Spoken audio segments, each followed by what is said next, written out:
A gente conversa ao vivo com o deputado distrital Gabriel Magno, do PT. Deputado, bom dia, bem-vindo. Bom dia, Ariane. Bom dia, Diego. Bom dia também aos ouvintes da Nova Brasil. Muito obrigada pela participação, deputado. E a gente tem essa conversa nesta manhã porque o Tribunal de Contas aqui do DF aceitou uma representação que foi apresentada justamente pelo deputado Gabriel Magno e decidiu adiar a discussão sobre o projeto da Zona Verde, que é aquele que prevê aí, por exemplo, a cobrança de estacionamentos rotativos em vários pontos do plano piloto. A gente está ainda respirando essa aprovação da concessão da rodoviária à iniciativa privada e temos também essa discussão da Zona Verde, que já vem há algum tempo acontecendo e que agora teve essa discussão adiada. Deputado, conta um pouquinho sobre essa representação e do porquê desse adiamento. Bom, Ariane, primeiro, a representação ela vem no sentido de ampliar o debate, né? Porque o que o governo apresenta é um estudo que foi feito em 2020. E a gente lembra que em 2020 a dinâmica do trânsito de Brasília, do Brasil, tudo era muito diferente, né? Era o auge da pandemia. De lá para cá não teve uma atualização desse estudo, de como se comporta também a dinâmica do próprio trânsito de Brasília.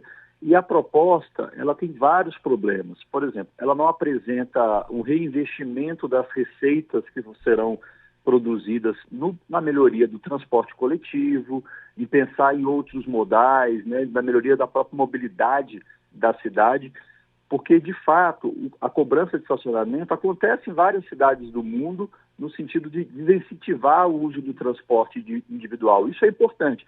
Agora, é preciso estar conectado também com uma agenda de transporte coletivo e mobilidade que não é o caso aqui do Distrito Federal. Outra coisa que tem vários problemas é a comparação de modelos. Por exemplo, o governo utiliza o modelo de São Paulo, só que São Paulo são 12 milhões de habitantes e são 54 mil vagas hoje que são cobradas. O modelo que estão apresentando para Brasília são 115 mil vagas, uma população obviamente muito menor. Então tem uma desproporção também desse processo e não tem muita explicação de como vai se dar as etapas de implementação, controle desse processo. E a representação em si ataca uma questão que é legal. Existe hoje, na verdade não é de hoje, é o decreto 10.867 de 87, que torna 10.829 de 87, que torna Brasília patrimônio cultural da humanidade. E nesse decreto, que regulamenta esse processo do tombamento da cidade, ele é expresso, ele proíbe a venda e a transferência de domínio público das áreas das superquadras, que não são as áreas das projeções dos edifícios. Ou seja, os estacionamentos das quadras residenciais do plano piloto está expressamente proibido a transferência de domínio. E a proposta incluía esse estacionamento. Então nós pedimos para que o tribunal suspendesse esse processo, abrisse outro debate e que fosse discutido com a retirada das áreas residenciais. E uma outra coisa que a gente apresentou também tem a ver com o que você acabou de falar da rodoviária. Porque o processo de concessão da rodoviária, de privatização da rodoviária que foi aprovado na Câmara, o modelo coloca também a exploração de estacionamentos do centro da cidade. Conjunto Nacional, CONIC e Galeria dos Estados. Qual que é a diferença, inclusive com o Zona Verde, que aí nós estamos também embarcando o processo da concessão da rodoviária? Na rodoviária vai custar mais caro. Então, por que o Zona Verde também abre mão desses estacionamentos do centro da cidade, sendo que iam cobrar um preço menor e está indo para a privatização da rodoviária para uma outra empresa explorar, cobrando um preço maior e devolvendo menos para o Estado. Então, essa é a apresentação que nós fizemos, o tribunal acatou e a gente agora vai acompanhar para que, de fato, esse processo tenha debate, escute a sociedade e possa ter modelos de implementação, controle, mas também que respeite a própria legislação do Distrito Federal, no caso do tombamento, que não incluir as áreas residenciais das superquadras do plano piloto. Deputado Gabriel Magno, bem-vindo à Nova Brasil FM. Deputado, a gente ama muito essa nossa cidade, o senhor ama Brasília, a gente aqui da Nova Brasil ama Brasília, o nosso ouvinte ama Brasília, a gente sabe da importância do tombamento, a gente sabe da importância de preservar a nossa cidade, tem uma sanha lucrativa aí em várias áreas que tenta às vezes, vez ou outra, e vão continuar tentando destruir a beleza que é o diferencial da nossa capital. Por outro lado, nós temos uma cidade que foi planejada para X pessoas, hoje tem X mais não sei quanto, é uma cidade que está crescendo, virou uma metrópole, daqui a pouco está cornubando para valer aqui na BR-060 com Goiânia, e a gente vai precisar acompanhar tudo isso. É possível encontrar um equilíbrio entre preservar essa cidade que a gente tanto ama como patrimônio tombado e fazer com que ela se adapte às realidades que já estão postas, deputado? Diego, essa é uma pergunta muito importante. Tem sido um tema que a gente tem insistido muito aqui na Câmara Legislativa. Brasília ser patrimônio cultural da humanidade precisa ser entendido pelos políticos, pelos gestores, pela cidade de maneira geral, como uma grande oportunidade de desenvolvimento cultural, social e também econômico. Não tem contradição entre a preservação de Brasília, do patrimônio cultural da humanidade, com um processo de alavancar o desenvolvimento, inclusive urbano. É preciso pensar em estratégias, e é possível preservar o patrimônio e, ao mesmo tempo, criar estratégias econômicas de desenvolvimento para poder, inclusive, investir em melhores transportes, em outros modais, por exemplo, a integração do centro da cidade, né, com as áreas mais periféricas.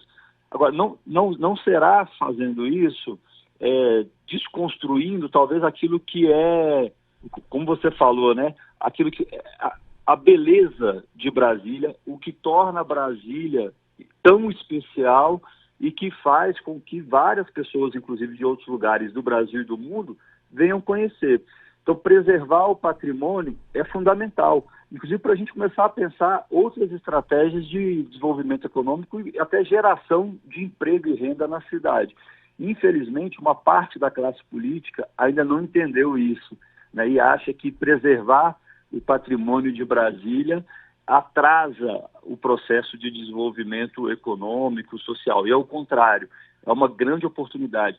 Nós temos e podemos pegar outras cidades do mundo, é óbvio que Brasília é especial, a maior área tombada do planeta, mas outras cidades que têm esses processos, como que eles fizeram, entenderam isso, conseguem preservar a sua história, a sua memória, a sua identidade e mesmo assim também construir possibilidades de desenvolvimento econômico no turismo, na ação cultural, enfim, com outros agentes econômicos sem precisar destruir o patrimônio. Quando a gente fala do patrimônio, estamos falando também da preservação do meio ambiente, de preservar uma qualidade de vida para a cidade, que é fundamental. Brasília está localizada no meio do cerrado. Inclusive, a preservação das nossas águas, nascentes, é fundamental para garantir um futuro mais sustentável. Então, eu acho que é muito possível. A gente tem várias experiências exitosas no mundo e é preciso agora também sentar e escutar os especialistas, escutar a sociedade para a gente pensar junto em solução. Não é, na minha opinião, vendendo os espaços públicos da cidade. Deputado, caminhando para o fim da nossa conversa, então só para a gente arrematar, embalar tudo isso que a gente conversou aqui para o nosso ouvinte, o Tribunal de Contas aceitou essa representação do senhor questionando vários pontos referentes a essa proposta da Zona Verde, que criaria mais ou menos o que a gente tem em São Paulo como a Zona Azul. E qual que é, ou quais que são os próximos passos agora? Quanto tempo que a Corte de Contas tem para analisar essa representação? Enquanto isso, o projeto fica em suspenso? Qual que é o procedimento a partir de agora? A Corte, inclusive, nos deu um prazo de 10 dias, que vence agora esse final de semana, para a gente acrescentar informações, né, o memorial sobre o processo. Nós estamos terminando, inclusive, para acrescentar no processo a questão da rodoviária do plano piloto e da exploração de estacionamentos do centro da cidade. E como provavelmente vai entrar em recesso agora no final do ano, no início do ano que vem, o tribunal deve debruçar novamente, a gente vai acompanhar e fica suspenso a implementação desse modelo. Lembrando sempre, Ariane, que você acabou de falar, né? Em São Paulo tem o Zona Azul, outras cidades fizeram.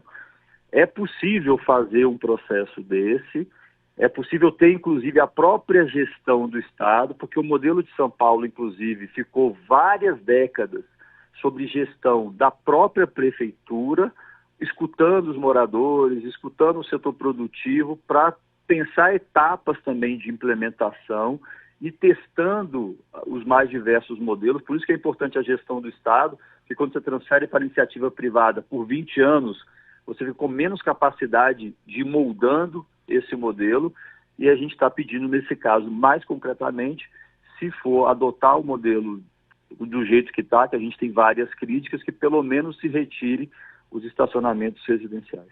Muito bem, 8h52, esse foi o deputado distrital Gabriel Magno, do PT. Deputado, muito obrigado pela participação, um excelente fim de ano, volte sempre à Nova Brasil. Obrigado, estou à disposição, bom dia.